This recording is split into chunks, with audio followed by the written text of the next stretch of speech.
낙심하게 마십시오라고 하는 제목으로 말씀 나누겠습니다. 여러분 충무공 아시죠? 네, 충무공 하면 우리나라 사람들은 이순신 이렇게 떠올리는데 사실은 충무공은 시호예요. 그러니까 왕이 실제 이름이 아니라 왕이 그 사람 사후에 이렇게 내려주는 시호인데 충무공이라고 하는 시호를 받은 사람이 한둘이 아닙니다. 고려시대까지 합치면 한 열 몇 명 정도 되고요. 임진왜란 때만 해도 임진왜란을 지낸 분만 해도 충무공이라고 하는 시호를 받은 분이 세 분이 계세요. 그 세 분 중에 한 분, 이순신 말고 아주 우리가 기억할 만한 분이 있는데 김시민 장군이라는 분이에요. 김시민 장군. 진주성을 지켜내고 돌아가셨는데 여러분 그 3대 대첩 하면 행주 대첩, 한산도 대첩, 예. 그다음에 진주 대첩입니다. 근데 진주 대첩이 행주 대첩이나 한산도 대첩에 비해서 좀 유명세는 좀 떨어져요. 많은 사람들이 행주 대첩은 어쨌거나 행주치마 뭐 이런 것도 있고 한산도 대첩은 이순신 장군의 기억도 있는데 진주 대첩은 잘 그 유명도, 인지도 면에서는 좀 떨어지지만 전문가 학자들 사이에서는 임진왜란의 그 임진왜란 전체를 통틀어 볼 때 그 전쟁의 판도에 가장 큰 영향력을 끼친 전쟁이 뭐냐라고 했을 때는 진주대첩을 꼽는 경우가 많습니다. 진주대첩의 내용을 아주 간단하게 말씀을 드리겠습니다. 음력 10월 초예요. 음력 10월 초에 왜군이, 그러니까 요즘 같은 계절입니다. 요즘 같은 계절에 왜군이 진주성을 공격을 합니다. 3만의 군사를 이끌고, 적은 숫자가 아니에요. 왜냐하면 당시 진주성을 지키던 군사가 1000명이었거든요. 근데 이제 적들이 쳐들어온다는 소식을 듣고 막 인원이 보충된 게 3,800명이에요. 3만 명 대 3,800명. 그러니까 한 8분의 1 정도 되는 겁니다. 8배. 근데 본격적인 전투가 시작되기 전에 심리전부터 돌입을 합니다. 진주 목사 김시민은 일반 백성들, 그 성 안에 일반 군사가 아닌 일반 백성들도 있잖아요. 그 백성들에게 군복을 입힙니다. 그래서 숫자가 많아 보이게, 군사들의 숫자가 많아 보이게 군복을 입히고 군기를 들고 막 흔들게 해서 군사들이 많아 보이게 하고요. 진주성이 있으면 이제 왜군들이 포위를 했잖아요. 진주성을 함락하려고 주변에 다 몰려들었잖아요. 그 너머에 주변에 산들이 있었는데 북쪽 서쪽 이렇게 산들이 있었는데 산등성이에 홍의 장군 아시죠? 빨간색 옷을 입고 다녀서 그게 다 심리전이에요. 빨간색 옷, 그 홍의 장군 곽재우를 비롯한 의병들이 피리를 불고 밤이면 횃불을 막 흔들면서 돌아다닙니다. 다 심리전이죠. 우리 이렇게 많아, 군사들이 이렇게 많아, 왜군이라고 가만히 있겠어요? 일본 전통의 귀신 복장을 하고 그 성 바깥에서 막 성 밖을 막 돌아다니면서 겁을 주고 막 이런 심리전부터 시작이 됐습니다. 본격적인 전투가 시작됐는데 이게 왜군 입장에서는 만만하게 봤는데 이게 공격이 쉽지가 않은 거예요. 원래 그러니까 성을 공격하는 공선전보다 수성전이 비용이나 이런 것들이 좀 적게 들긴 하거든요. 게다가 조선군, 김시민 장군이 필두로 해서 지휘를 하는 조선군의 방어 능력이 좀 기술이 뛰어났던 모양이에요. 그래서 겨우 막아냅니다. 밤이 됐어요. 김시민 장군이 또 심리전을 구사합니다. 악공을 불러가지고 검은고를 타게 하고 퉁소도 불게 합니다. 우리 괜찮아. 여유 있는 모습을 보여주는 거죠. 안에선 죽어나고 안에선 힘들어 죽겠지만 그래도 힘들다는 표시를 하면 안 되니까 막 검은고를 타고 퉁소를 불게 해요. 왜군이라고 가만히 있겠습니까?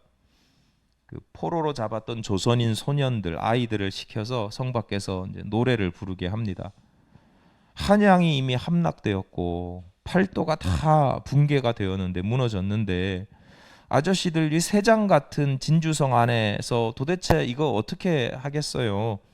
빨리 성문 열고 항복하세요. 그걸 조선 아이들을 시켜가지고 노래를 부르게 합니다. 아무리 전쟁이지만 그 아이들을 그 전쟁에 이용하는 모습을 보고 조선군 병사들 중에는, 이제 혈기왕성한 사람들 중에는 막 대거리를 하고 호통을 치거나 뭐 하는 짓이냐고, 심지어 성문을 열고 나가려고 하는 것을 김시민 장군이 말립니다. 일체 대응을 어떤 방식으로든지 대응을 금하게 합니다. 왜냐하면 대응하는 것 자체가 심리전에 말리는 거잖아요. 다음 날 날이 밝고 왜군이 대대적인 공격을 또 감행합니다. 함락 직전까지 갔는데 겨우겨우 막아냅니다. 보급품은 다 떨어져요. 화살이 없어서 화살 대신 돌멩이를 던져야 되는 상황이죠.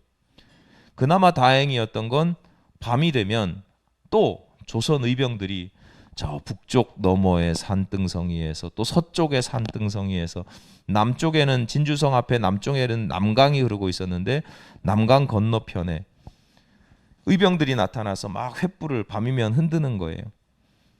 두 가지 목적이 있어요. 성 안에 있는 군사들, 진주성 안에 갇혀 있는 그 조선 군사들을 응원하는 겁니다. 우리 바깥에 있어, 이렇게 우리 언제라도 도와줄 수 있어, 응원하고 지지하고, 너희들만 혼자 싸우는 게 아니야라고 지지해 주는 거죠.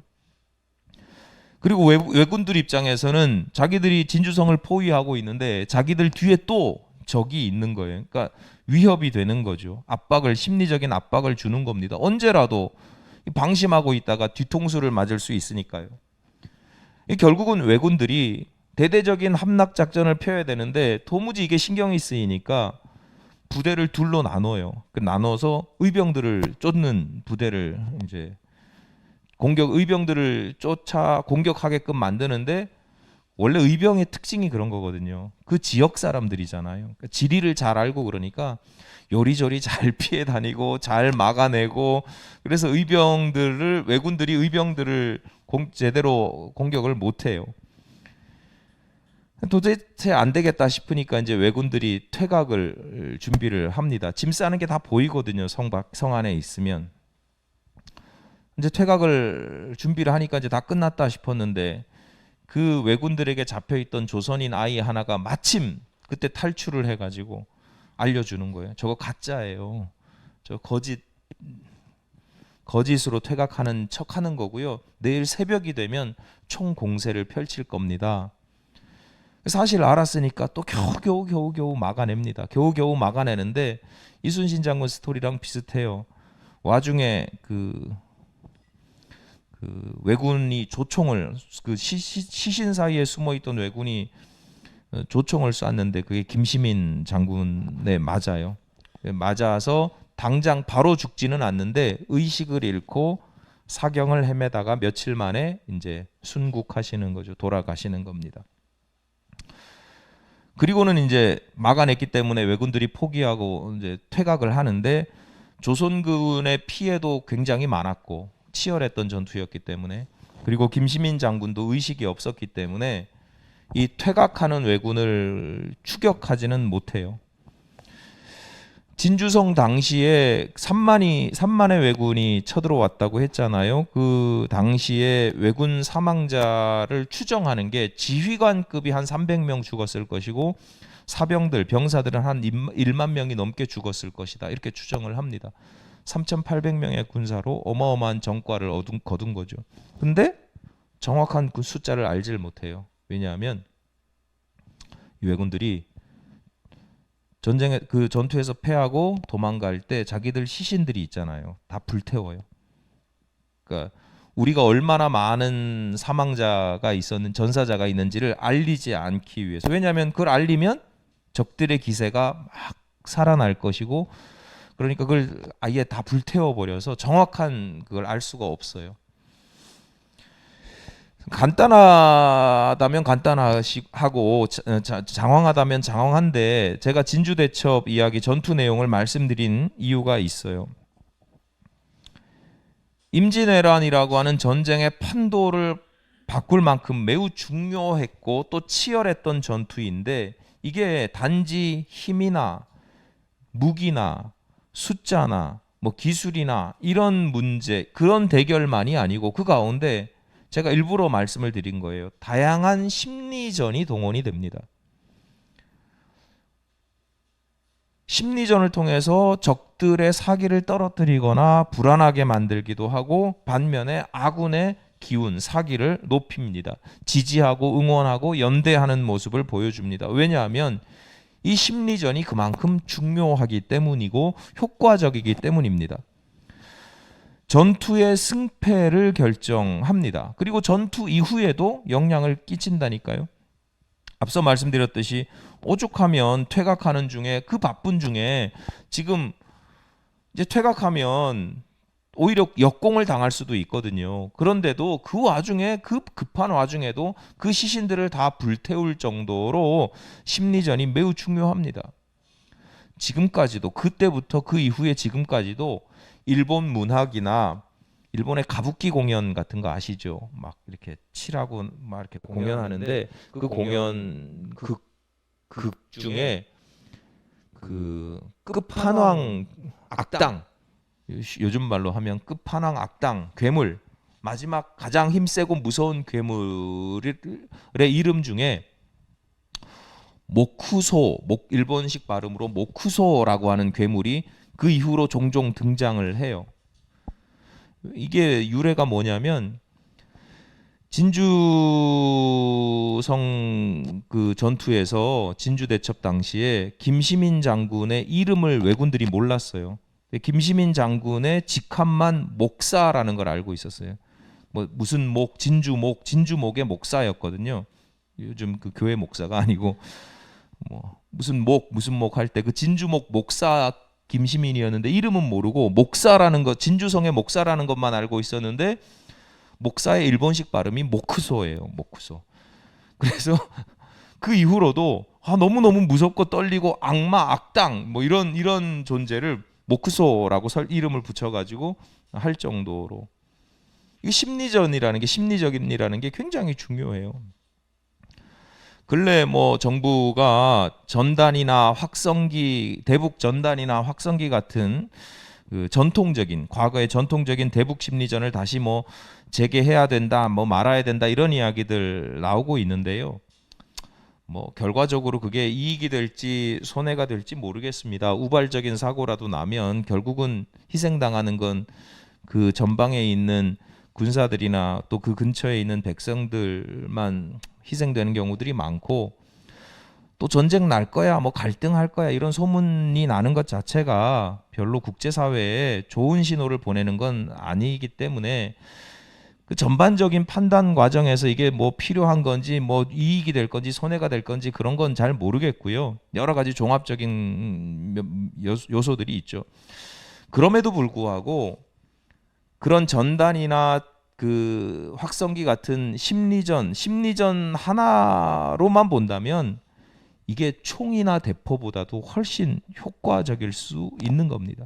그러니까 북한에서 그만큼 반발하는 거죠. 싫어하는 겁니다. 치를 떠는 거예요. 차라리 총 몇 발 쏘는 게 낫지. 적들이 총 몇 발 쏘고 대포 몇 발 쏘면 그 안에서 똘똘 뭉치게 되거든요. 적개심이 막 넘치면서. 근데 이게 대북 심리전, 전단, 뭐 이렇게 확성기 이런 걸로 막 이렇게 살살살살 긁으면 안에서 미치는 거예요. 통치자 입장에서는. 심리전이라고 하는 게 앞서 말씀드렸던 진주성, 대북 관계, 뭐 이런 국가와 민족 전쟁의 상황에서만 벌어지는가 예를 들었던 거고요. 우리 일상의 매일매일이 사실은 심리전입니다. 예전에 성지순례를 간다고 이집트 들렀을 때 이집트 전통 수백 년 된 전통시장 무슨 바자르라고 하는 곳이 있는데 전통시장을 잠깐 들렀거든요. 가이드가 안내하기를 절대로, 그런데 가면 가이드가 그러잖아요. 절대로 그 사람들이 부르는 값에 절대로 호응하면 안 된다, 사면 안 된다. 아니나 다를까 이렇게 지나가다 보면 신기한 물건도 많고 하니까 관심을 가지고 이거 얼마예요? 뭐예요? 이렇게 물어보면 이렇게 얼마 이렇게 가격을 부른단 말이에요. 그 가격도 괜찮아 보이는데 꼭 필요한 게 아니니까 신기하다 그렇게 관심을 보이고 지나가면 바로 뒤에서 값이 반으로 뚝 떨어지죠. 처음 부른 값이나 반으로 떨어진 값을 부르는 거나 다 이게 심리전이죠. 그 다음부터는 그 모습을 다음 가게들이 다 보잖아요. 그러면 그 다음부터는 그 상인들이 처음 그 가격을 안 부르겠죠. 예, 반값부터 부르기 시작하는 거죠. 그게 다 뭐 심리전이에요. 여러분 이게 에이 뭐 우리나라는 안 그래요. 무슨 소리예요? 우리나라도 다르지 않아요. 가격 변동이 심한 시장통에 가면 심지어 휴대전화를 사러 가도 딱 그 상인들이 하는 얘기가 얼마까지 보고 오셨어요? 뭐 이런 다 그런 거예요. 다 대형마트 가서 뭐 행사하는 곳에 관심을 이렇게 보이다가 살까 말까 이렇게 주저하면 키친타올 하나 더 붙여드릴게요. 뭐 다 그런 거죠. 뭐 노골적인 심리전만 있는 게 아니에요. 이런 거는 그냥 우리가 다 그러려니 하는데 그 앞서 아까 말씀드렸던 이집트 전통시장에 갔을 때 가면 가게마다 상인들이 손님들을 부를 때 이거 사세요 뭐 저거 사세요 이거 좋아요 이렇게 하는 게 아니라 차를 권해요. 차를 그 애플티 사과차를 권해요. 그래서 사과차를 몇 잔을 마셨는지 몰라요. 나중에 알고 봤더니 그 가이드가 얘기해 주는데 수백 년 된 거기 전통적인 상술이라는 거예요. 왜냐하면 이게 사과차가 뜨겁잖아요. 그 마실 동안은 붙들고 있는 거예요. 그게 5분이 됐든 10분이 됐든 그 마시는 동안은 이런저런 이야기를 할 수 있는 거예요. 그 가게에서 사과차를 찻잔을 들고 집에 갈 수는 없잖아요. 그러니까 그 호의를 거절할 수 없어서 이게 무슨 맛인가 하고 한 잔 마시다 보면 5분 10분은 붙들려서 이런저런 얘기를 들어야 되는 거예요. 참 이 사람들 친절하다 생각했는데 이것도 다 뭐 친절하지 않다 이런 건 아니지만 이런 것도 다 심리전이구나 뭐 이런 생각을 하는 거죠. 뭐 얼마 전부터 부부제과에서 방문 고객에 한해서 아메리카노 1+1 행사를 하고 뭐 또 쿠폰도 만들어서 6번 구매하면 서비스 하나 주고 뭐 이런 거 이게 뭐 감사해서 사은 행사하는 거예요. 결국은 고객들을 한 번이라도 더 유치하기 위한 심리전이잖아요. 맨날 뭐 전단지에 뭐 어디 저기서 뭐 감사 세일, 사은 행사, 뭐 감사하고 사은 진짜로 사은 은혜에 대해서 감사하는 행사예요? 아니잖아요.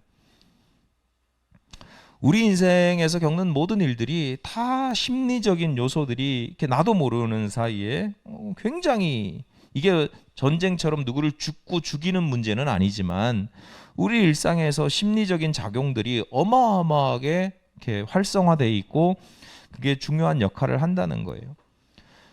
무슨 거래 관계뿐만 아니라 우리 일상의 매일의 삶 속에서도 그런 경우들이 많아요. 그러니까 가는 말이 고와야 오는 말이 곱다 이런 것도 마찬가지고 내가 가까운 사람들한테 따뜻한 말하고 기운나는 말을 하면 결국 그게 나한테 좋은 것으로 돌아오는 거죠. 그게 가족, 배우자 뭐 다 마찬가지입니다. 화내고 짜증나고 기분 나쁘게 하면 저 사람이 잘못했어. 그래서 내가 그걸 지적을 했어. 근데 그 사람이 기분 나쁘면 나한테 다시 화로 돌아오는 경우가 많죠.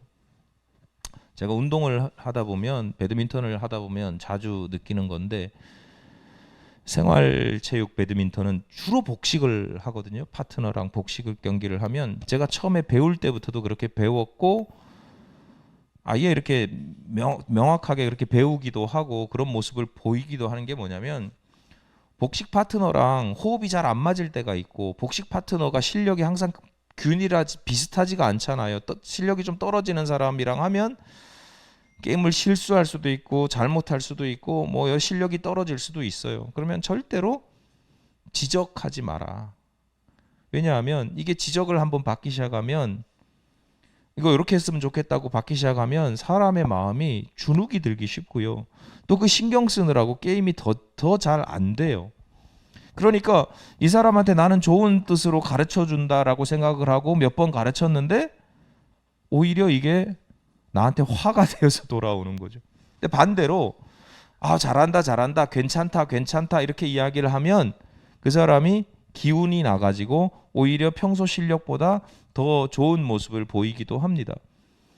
국가대표 경기들 뭐 축구 뭐 모든 스포츠들 보면 그래요. 그 역할들을 하는 사람들이 있어요. 막 화를 내는 골키퍼가 있고 주장 같은 선수들은 다 다독이고 괜찮다 괜찮다 뭐 이렇게 하는 사람들이 있어요. 다 그런 거죠.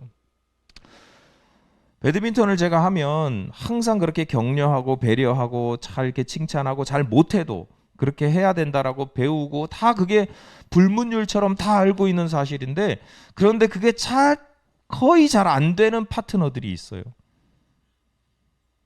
부부. 이게 그 사람이 다른 사람들이랑 할 때는 괜찮습니다 잘합니다 이렇게 해요. 근데 꼭 자기 아내나 자기 남편하고 할 때는 이게 안 돼요. 꼭 편하니까 이제 지적을 하는 거예요. 나중에는 지적하다 안 되면 나중에 이제 눈으로 욕하고 그리고 그런 날은 집에 갈 때 보면 떨어져서 가요. 결국 같은 차 타고 집에 갈 건데 한 10m쯤 떨어져 가지고 씩씩거리면서 가요. 너무 웃겨요. 근데 참 그렇더라고요. 머리로는 아는데 이게 가까운 사람한테 그게 안 되는 거예요. 심리전이라는 게 뭐 중요하지 않아 보일 수도 있고 영향력이라는 게 미미해 보일 수도 있지만 사실은 우리 삶에 지대한 영향력을 끼친다. 인생의 또는 사업의 성공과 성패와 승패를 결정하기도 하고요. 제 건강에 영향을 끼치기도 해요. 뭐 성경에도 그런 거 있거든요. 네 자녀를 노엽게 하지 마라. 뭐 이런 표현들이 있어요. 자녀가 부모를 잘 공경해야 되고 그렇지 않으면 돌에 맞아 죽어야 돼. 뭐 이런 표현도 있지만 반대로 부모가 자녀를 노엽게 하지 마라. 부모가 자녀를 가르치고 지적할 수는 있지만 그것이 노여움으로 나타나게 해서는 안 된다라는 거죠.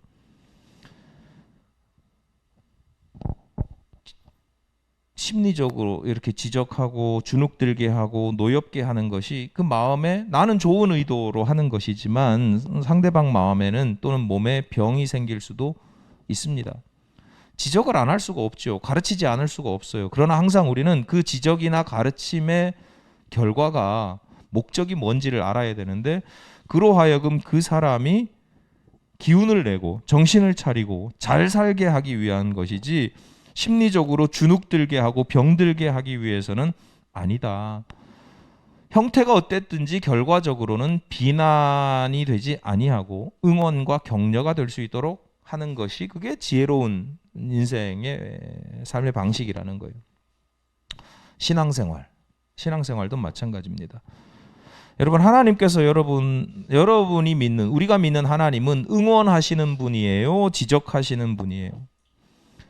그러니까 디테일하게 보면 하나님이 나를 지적하실 때도 있거든요. 뭔가를 잘못했을 때 이건 잘못한 거야 이렇게 깨닫게 하실 때가 있지만 그 방법을 떠나서 목적 자체는 나로 하여금 기운내고 응원하게 하시는 거죠. 우리가 잘 되기를 바라시는 거죠.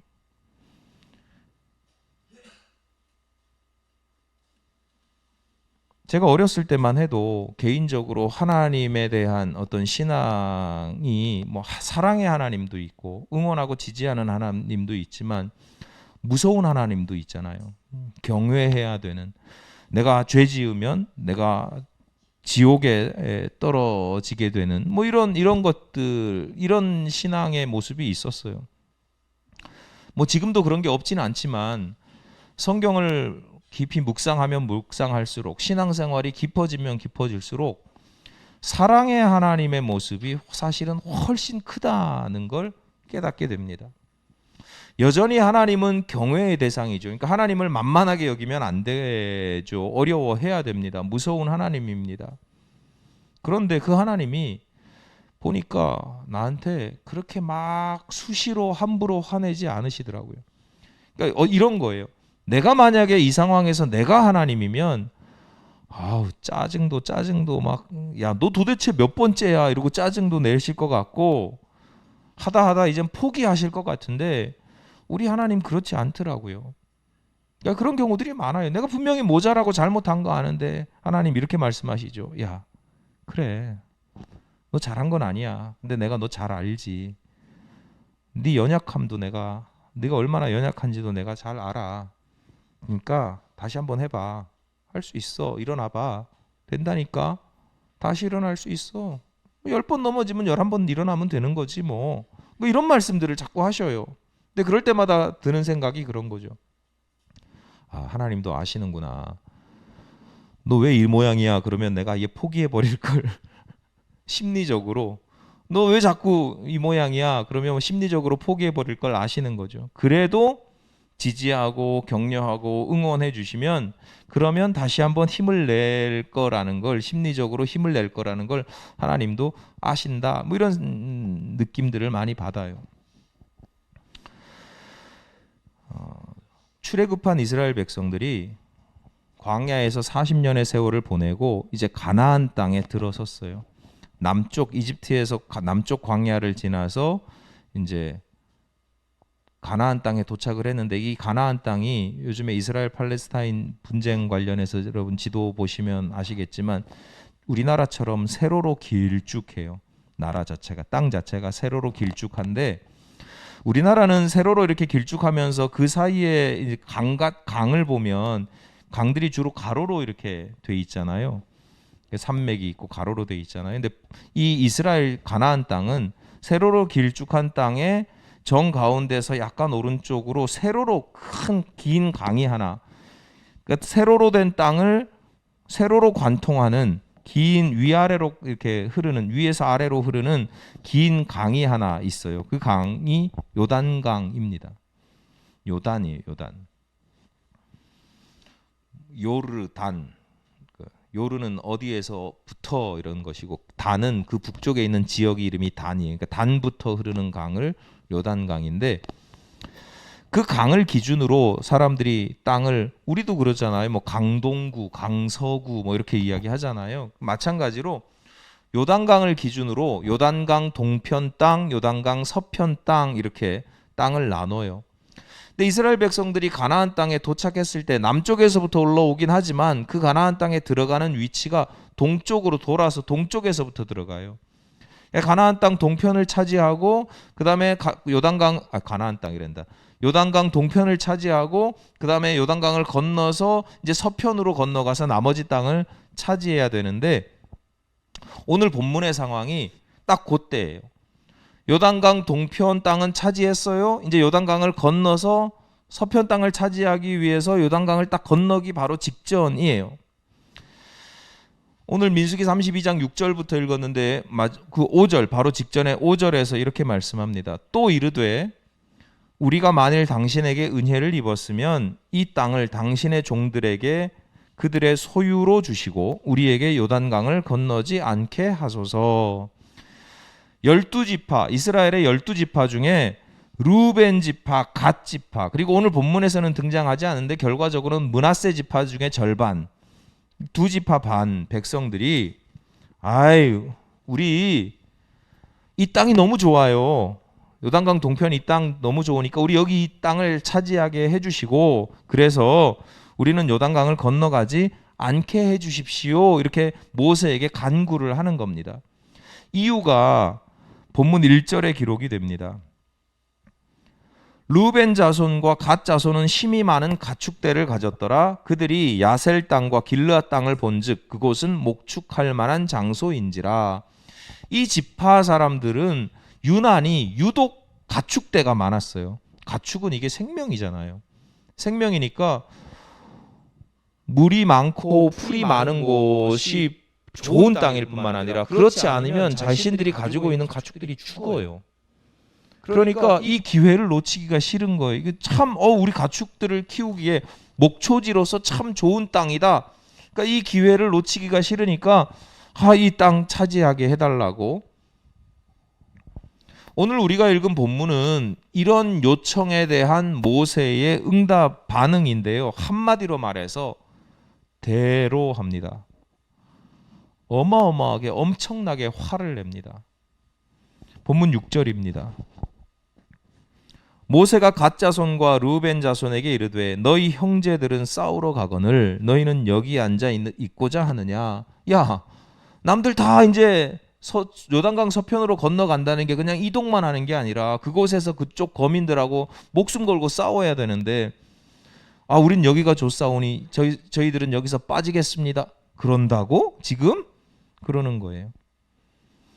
근데 모세가 얼마나 화가 났는지를 알 수 있는 건 그 다음 대목인데, 그 사람들을 지적하면서 그들의 조상까지 소환을 합니다. 야, 그 할아버지의 그 손자들이네, 이러는 거예요. 얼마나 이게 모욕적이에요. 본문 8절입니다. 너희 조상들도 내가 가데스 바네아에서 그 땅을 보라고 보냈을 때에 그리하였었나니. 야, 너희 조상들도 똑같아. 이게 무슨 얘기냐면, 광야에서 가나안 땅에 미리 정탐꾼을 보낸 적이 있었는데, 그 정탐꾼을 보낼 때 정탐꾼을 그냥 아무나 보낸 게 아니라 지파별로 대표를 한 명씩 뽑아요. 그래서 12명을 보내요. 12지파니까 12명, 한 사람씩 뽑아서 보내는데, 여호수아하고 갈렙을 제외한 10명, 10지파의 대표들이 보고를 하는데, 그 보고를 할 때 그랬다는 거예요. 어떻게 했느냐? 본문을 자세히 주목할 필요가 있는데, 모세는 너희 조상도 그렇고 너희들도 똑같아, 이렇게 이야기를 하는데, 모세가 지금 갓 지파하고 르우벤 지파한테 너희들이 뭐가 문제냐? 일단 어리석다거나 불신앙적이거나 이기적이다, 이렇게 지적을 하지 않습니다. 그 사람들이 지금 이기적인 모습을 보이는 것도 맞아요. 자기만 알고 다른 동료들, 다른 백성들은, 다른 지파 사람들은 생각하지 않아요. 그 다음에 어리석은 것도 맞아요. 왜냐하면 지금 눈앞에 자기들 근시안적이라고 그러잖아요. 지금 당장 내 눈앞에 있는 것만 보지 저 멀리 다음 단계, 다음 스텝을 보질 않아요. 불신앙적인 것도 맞아요. 하나님께서 이거 전체 다 점령하라고 이미 말씀을 주셨는데, 소명을 주셨는데, 그 하나님 말씀 믿지 않고 그냥 중간에 포기해 버리는 거거든요. 그런데 모세가 그런 문제들이 있음에도 불구하고 그걸 지적하는 게 아니라 모세가 화를 내고 지적하는 핵심이 있어요. 본문 7절입니다. 너희가 어찌하여 이스라엘 자손에게 낙심하게 하여서 여호와께서 그들에게 주신 땅으로 건너갈 수 없게 하려 하느냐. 그러니까 모세가 화난 건 뭐냐면, 화를 내는 건 핵심은 뭐냐면, 니들이 다른 백성들을 낙심하게 한다는 거예요. 조상들의 죄를 끄집어내는 것도 마찬가지예요. 니들 조상들이랑 똑같아 라고 하는 것도 같은 이유 때문이에요. 조상들이 부정적인 보고를 했거나 뭐 여러 가지 다른 이유 때문이 아니에요. 본문 9절입니다.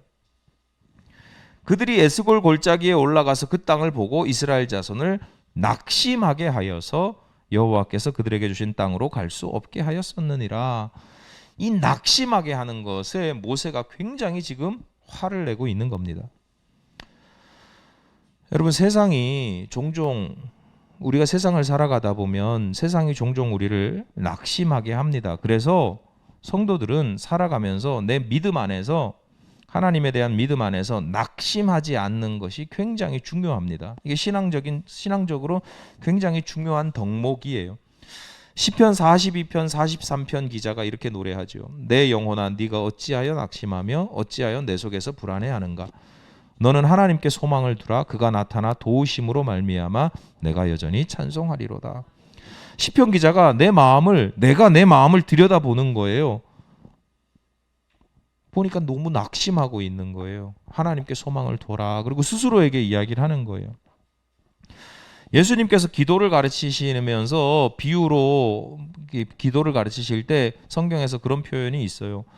항상 기도하고 낙심하지 말 것은. 그러니까 기도해야 되는 이유는 뭐냐면, 세상이 우리를 낙심케 하니까 낙심하지 않도록 기도하고, 또 기도하다 보면 기도가 잘 응답이 안 되고 바로바로 응답이 안 되고 하면 낙심될 때가 있는데, 낙심하지 않으면서 계속 기도해야 된다, 이렇게 말씀을 합니다. 바울이 고린도 교회에 보내는 편지에서 우리가 사방으로 우겨쌈을 당하여도 쌓이지 아니하며 답답한 일을 당하여도 낙심하지 아니하며 이렇게 권면합니다. 마치 진주성 안에 갇혀 있는 사방이 다 둘러싸여 있는데 그 가운데 낙심하지 말아라 라고 이야기를 하고 있는 거예요. 제일 핵심은, 중요한 건 싸워 이겨내는 것도 필요하지만 먼저 낙심하지 않는 것이다 라고 가르치는 거예요. 갈라디아 교회 성도들에게 우리가 선을 행하되 낙심하지 말지니 포기하지 아니하면 때가 이름에 거두리라. 고난을 받을 때도 낙심하지만 우리가 선을 행할 때에도 이게 바로바로 결과가 나타나는 게 아니잖아요. 오래오래 지속적으로 지구력을 가지고 선을 해간다, 바르게 산다, 거룩하게 산다, 착하게 산다라는 게, 그렇게 살아도 세상이 변하지 않고 내 주변에 뭐 이렇게 어떤 반응이 없을 때 오히려 내가 선하게 살아가는데 그런 나를 이용하기도 하고 조롱하기도 하고 뭐 그럴 때마다 우리 낙심하게 되잖아요. 굳이 나는 내가 이렇게까지 해야 되나?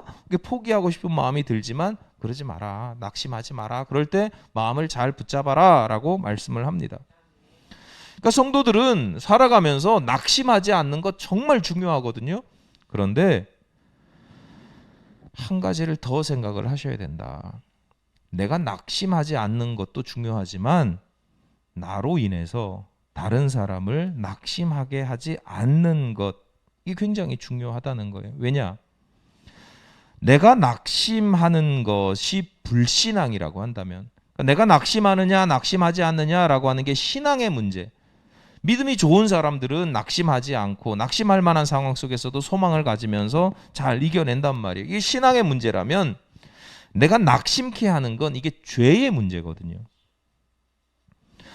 생각해보면 죄 중에서도 아주 큰 죄에 해당될 수 있어요. 왜냐? 하나님은 우리를 응원하시는 분이라고 그랬잖아요. 힘을 주시고 소망이 되시는 하나님이라고 그랬잖아요.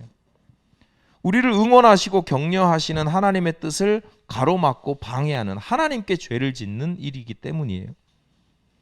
생각해보세요. 어떤 인생이 연약해서 쓰러지고 막 버거워하고 힘들어하는데 하나님께서 얼르고 달래가지고 이 사람 보내가지고 기운내게 하시고 저 사람 보내가지고 힘내게 하시고 그래가지고 막 겨우겨우 일으켜 세우시고 막 힘내서 다시 걷게 하려고 하는데, 그런 사람들을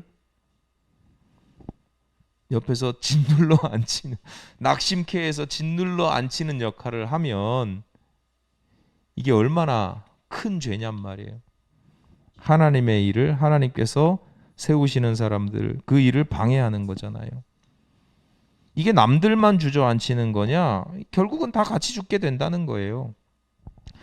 본문 15절입니다. 너희가 만일 돌이켜 여호와를 떠나면 여호와께서 다시 이 백성을 광야에 버리시리니 그리하면 너희가 이 모든 백성을 멸망시키리라. 야, 니들 좋은 땅 차지한다고, 그리고 다른 백성들 그냥 보낸다고 나랑 상관없는 일이 되는 게 아니다. 그들이 그 땅을 차지하지 못하고 광야에서처럼 다 죽게 되면 너희도 결국은 다 죽게 된다.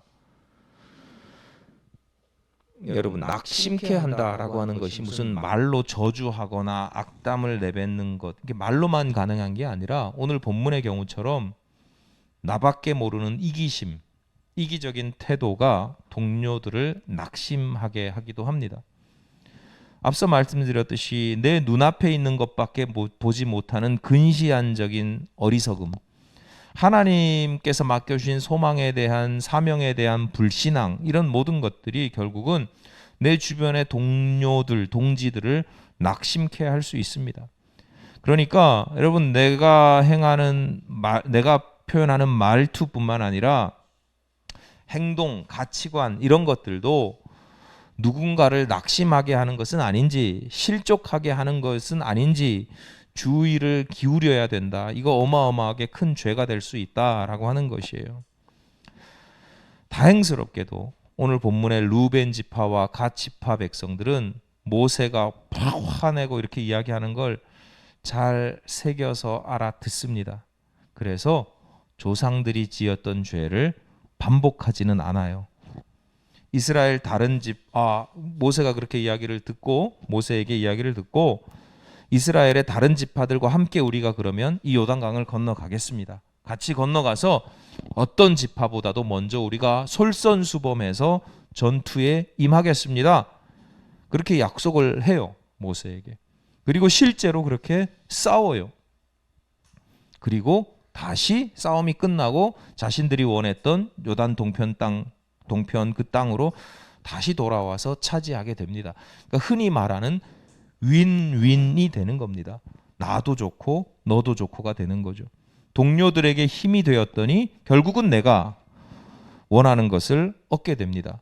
다른 지파 사람들이 우리가 그 땅 차지할 거예요, 이렇게 하지 않아요. 그래, 너희들이 솔선수범해서 전쟁에서 선봉에 서서 싸웠으니 너희들이 그럼 그 땅을 차지해라.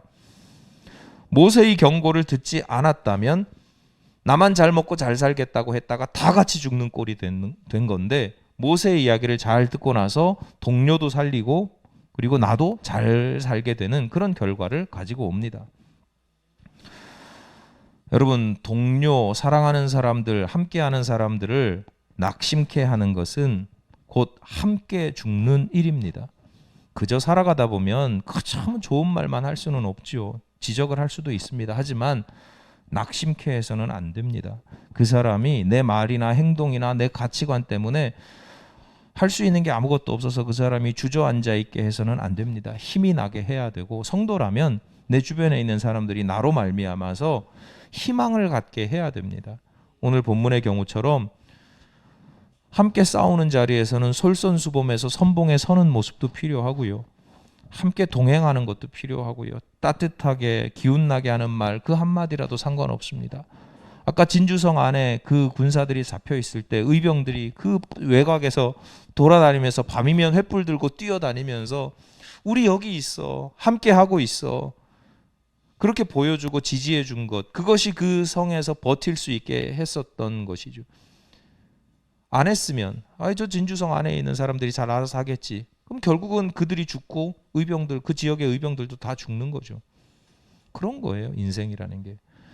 여러분, 여러분의 모든 언행이 주변 사람들을 낙심케 하고 낙담케 하고 주저앉아 있게 하고 포기하게 만드는 언행이 아니라, 여러분의 모든 언행이 그들에게 복음이 되기를, 저 사람이랑 함께 있으면, 저 사람의 말을 들으면, 저 사람이 행동하는 걸 보면 소망이 생겨, 나도 같이 뭔가를 해보고 싶어, 다시 한번 시도해보고 싶어, 이런 복음이 되는, 하나님의 복음이 되는 삶을 살아가시기를 간절히 바랍니다.